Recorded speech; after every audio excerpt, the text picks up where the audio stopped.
तो साल 2024 में जब बीजेपी की सरकार तीसरी बार आई, उसके बाद से देश में एक अलग सा माहौल बन गया। सब लोग जानते हैं कि राहुल गांधी जो लगातार अब तक 3 प्रेस कॉन्फ्रेंस कर चुके हैं और वो ये दावा करते हैं कि देश में जो है वोट चोरी हो रही है।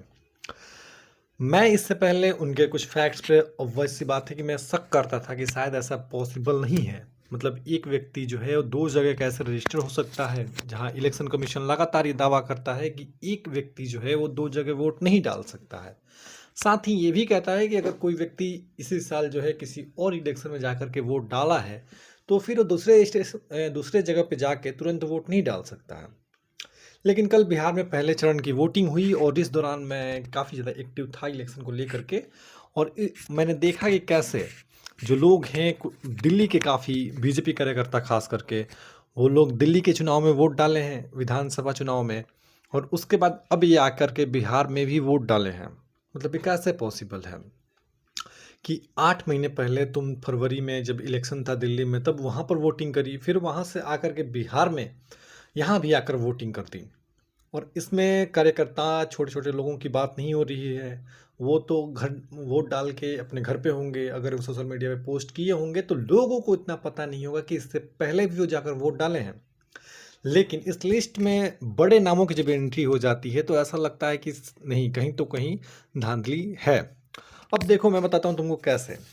कि ये राकेश सिन्हा हैं जो एमपी रह चुके हैं, राज्यसभा सांसद रह चुके हैं बीजेपी की तरफ से, दिल्ली की सीट से।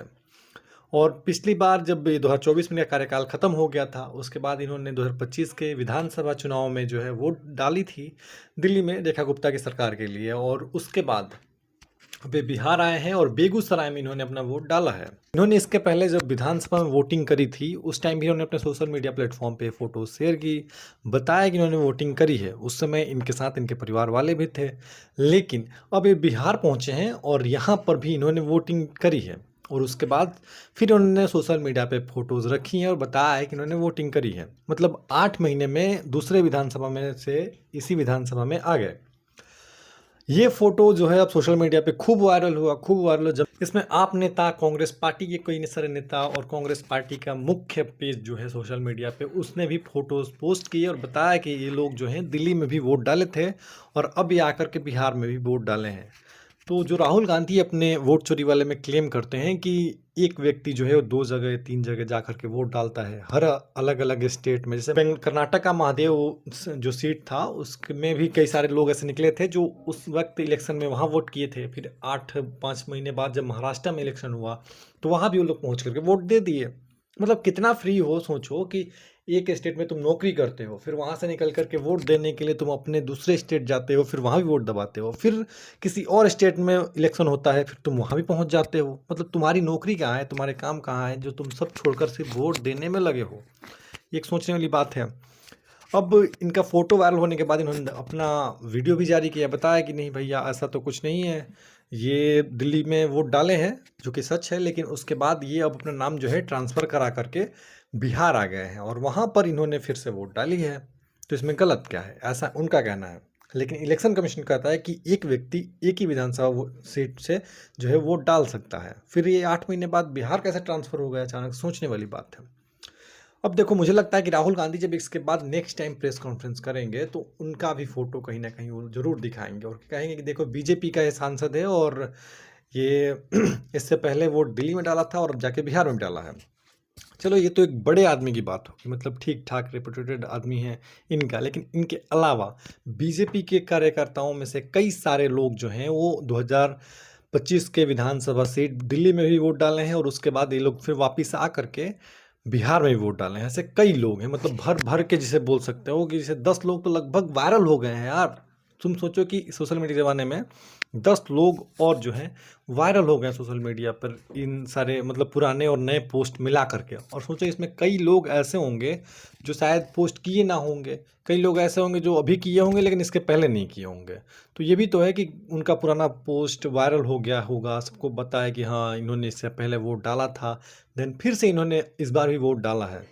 तो ये तो गिने चुने लोग हो गए ना, कहीं कहीं ना कहीं। लेकिन तुम्हें पता है कि बिहार वालों ने इस बार जो है 65% वोटिंग करी है। यानी कि मतलब अभी तक आज़ादी के बाद से पहली बार ऐसा हुआ है कि इतना ज़्यादा आंकड़ा बढ़ा है किसी एक फेज़ में, तो ये बहुत बड़ी बात है।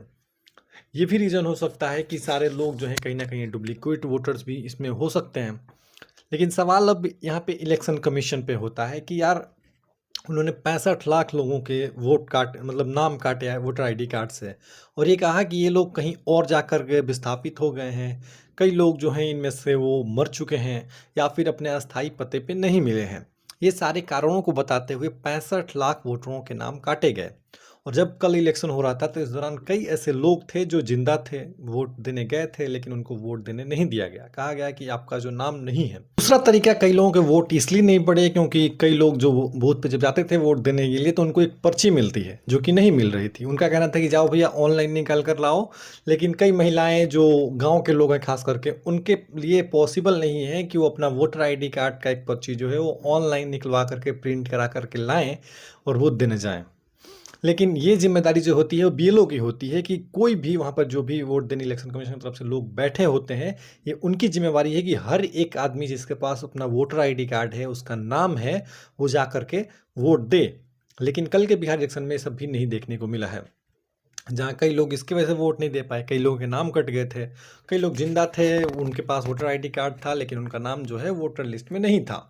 मतलब सोचने वाली बात है कि 3-4 जो परेशानियाँ थीं एसआईआर होने के बावजूद। एसआईआर इसीलिए हुआ था कि कई लोग जो मर गए थे उनको अलग किया जाए, जो लोग थे जिंदा उनको वापस लाया जाए, और बावजूद इसके इतनी सारी अनियमितताएं अभी भी देखने को मिली हैं। बहरहाल इसके बीच भी बिहार चुनाव जो है काफ़ी मतलब बढ़ चढ़ कर लोगों ने वोट दिया है, और इसका दो साइन होता है, या तो सरकार ने बहुत अच्छा काम किया है इसलिए लोग जो हैं वहाँ जा कर के वोट देते हैं और मतलब चाहते हैं कि हाँ ये सरकार जो है वापस आ जाए, या फिर दूसरा होता है जब सरकार लोग जो हैं आम लोग वो सरकार से तंग आ चुके होते हैं और वो सोचते हैं कि अब जो है इनको हटाने की बारी आ गई है, इसलिए सबके घर के हर एक व्यक्ति जा कर के वोट देता है। दोनों में से कुछ भी हो सकता है, या फिर बीजेपी एनडीए की सरकार जो है वापस आ सकती है, ये भी हो सकता है तेजस्वी यादव की सरकार आ सकती है। लेकिन अभी एक चरण बीता है, दूसरा चरण अभी बाकी है, 11 तारीख को होने वाला है और 14 को इसका रिजल्ट भी आएगा। लेकिन जो ये अनियमितताएं देखने को मिली है कि कई लोग जाकर 2 बार वोट किए हैं, कई लोग वोट नहीं कर पाए हैं, तो इस पे कहीं न कहीं इलेक्शन कमीशन को नज़र बनाए रखने की ज़रूरत है, और जो लोग ऐसा किए हैं, उनको जो है सजा देने की भी ज़रूरत है।